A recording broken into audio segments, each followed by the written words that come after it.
साथियों नमस्कार।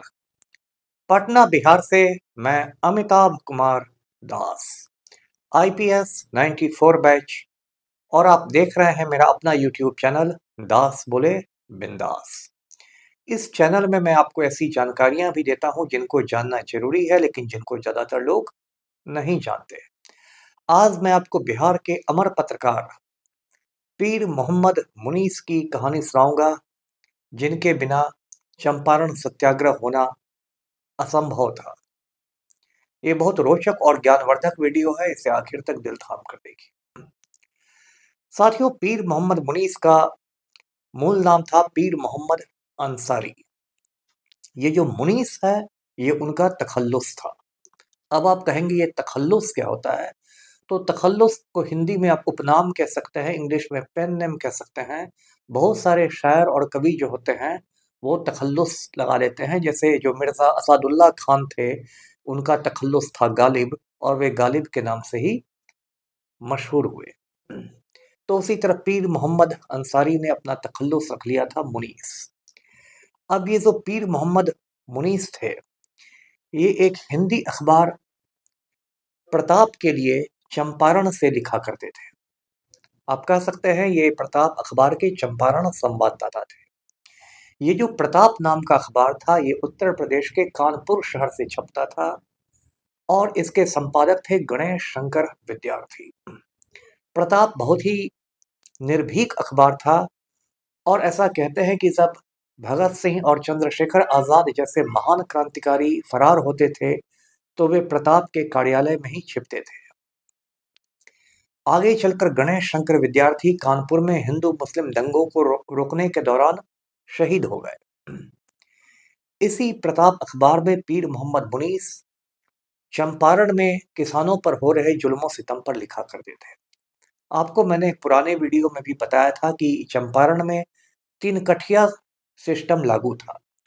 3 कठिया प्रणाली का यह मतलब था कि हर 20 कट्ठे में 3 कट्ठे में किसानों को नील की खेती करनी पड़ती थी।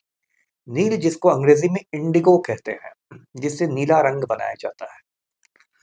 और ये नील की खेती किसानों के लिए बहुत नुकसानदेह थी, क्योंकि नील की खेती के बाद वहां की जमीन बंजर हो जाती थी, किसी काम के लायक नहीं रहती थी। लेकिन जो बड़े बड़े प्लांटर्स थे, जो निरहे लोग थे, वो अंग्रेज थे, और किसानों पर जुल्म करके वो जबरदस्ती नील की खेती करवाते थे। तो इस अत्याचार पर, जुल्मों सितम पर पीर मोहम्मद मुनीस ने प्रताप में एक के बाद एक आलेख लिखे, निबंध लिखे, और पूरे देश को उन अत्याचारों से अवगत करा दिया। अब इसकी वजह से पीर मोहम्मद मुनीस जो थे वो अंग्रेजों की नजर में चढ़ गए। अंग्रेज पुलिस की जो खुफिया एजेंसी थी, उसने एक गोपनीय रिपोर्ट भेजी, जिसमें पीर मोहम्मद मुनीस को डेंजरस एंड रूग जर्नलिस्ट बताया गया। इसका मतलब हुआ खतरनाक एवं बदमाश पत्रकार। ये जो खुफिया रिपोर्ट है, आज भी आप लाल किला में देख सकते हैं। दिल्ली में जो लाल किला है, रेड फोर्ट है, उसमें एक संग्रहालय है। उस म्यूजियम का नाम है आजादी के दीवाने म्यूजियम। उस म्यूजियम में ये खुफिया रिपोर्ट रखी हुई है, जिसमें पीर मोहम्मद मुनीस को डेंजरस एंड रूग जर्नलिस्ट बताया गया है। पीर मोहम्मद मुनीस से ब्रिटिश सरकार इतनी खफा हो गई कि वो बेतिया राज इंग्लिश हाई स्कूल में टीचर का काम करते थे, शिक्षक थे। उस पद से उनको बर्खास्त कर दिया गया, डिसमिस कर दिया गया। बर्खास्तगी के बाद पीर मोहम्मद मुनीस के सामने रोजी रोटी का संकट पैदा हो गया, लेकिन वो ईमान के बहुत मजबूत आदमी थे। उन्होंने अंग्रेजों के आगे सर नहीं झुकाया। 1915 के आसपास महात्मा गांधी दक्षिण अफ्रीका से भारत वापस आए थे। पीर मोहम्मद मुनीस और एक और कांग्रेसी वहां के लोकल थे, राजकुमार शुक्ल। इन लोगों ने सोचा कि यदि गांधी जी को चंपारण बुलाया जाए तो किसानों की लड़ाई बहुत मजबूत हो जाएगी। तो राजकुमार शुक्ल ने गांधी जी को चिट्ठियां भेजनी शुरू की।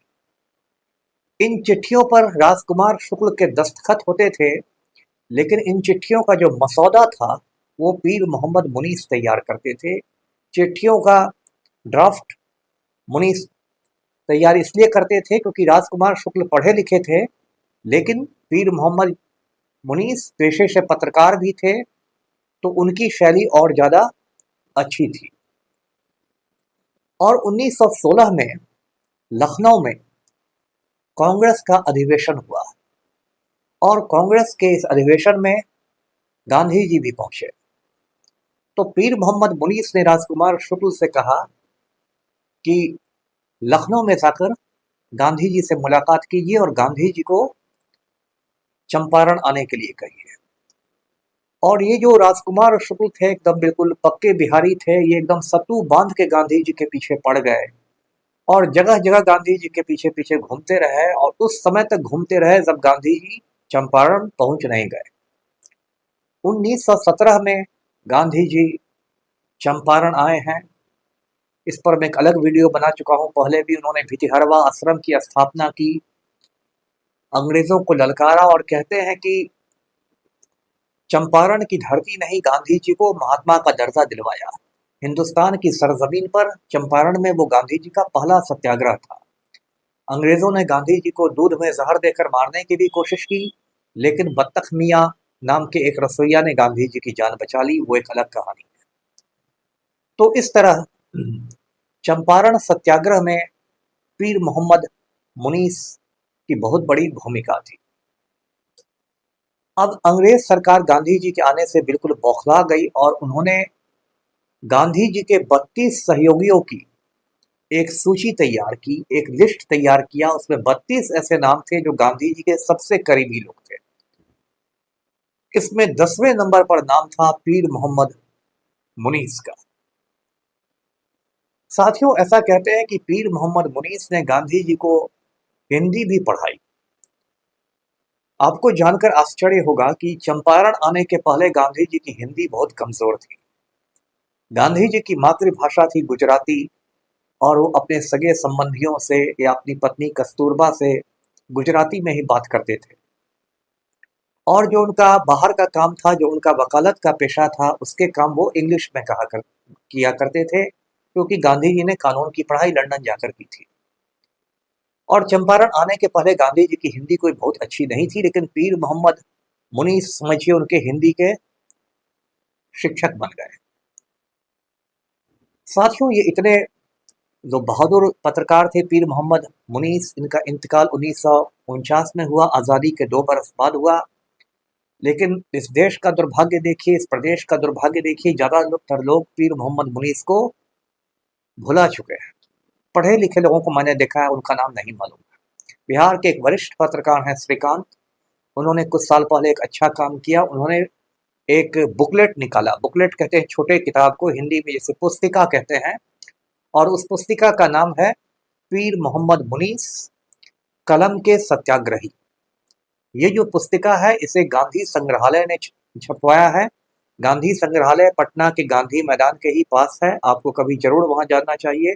ये पुस्तिका भी आपको वहां से मिल जाएगी और इसको आपको पढ़ना भी चाहिए और दूसरों को पढ़वाना भी चाहिए। पीर मोहम्मद मुनीस के बहाने ही आज की पत्रकारिता पर कुछ कह दूं। आज के जो 2 पत्रकार हैं उसमें 99% जो पत्रकार हैं वो पत्रकार नहीं, पत्तलकार रह गए हैं, जो सत्ता में बैठे लोगों के जूठे पत्तल चाटते हैं और पत्रकारिता के नाम पर दलाली करते हैं। कोई पत्रकार पत्तल चाट के राज्यसभा पहुंच जाता है, कोई पत्तल चाट कर पद्मश्री ले लेता है, कोई करोड़पति बन जाता है। पूरी की पूरी जो गोदी मीडिया है, वो टीवी चैनल्स जो है, वो पत्रकारिता के नाम पर 24 घंटे मोदी की दलाली करते हैं, जबकि पत्रकारिता का धर्म है सत्ता से सवाल करना। तो इस वीडियो के माध्यम से मैं पीर मोहम्मद मुनीस को श्रद्धांजलि देता हूँ, खिराज़े अकीदत पेश करता हूँ। वीडियो को लाइक करें, शेयर करें, चैनल को सब्सक्राइब कीजिए। धन्यवाद। जय हिंद।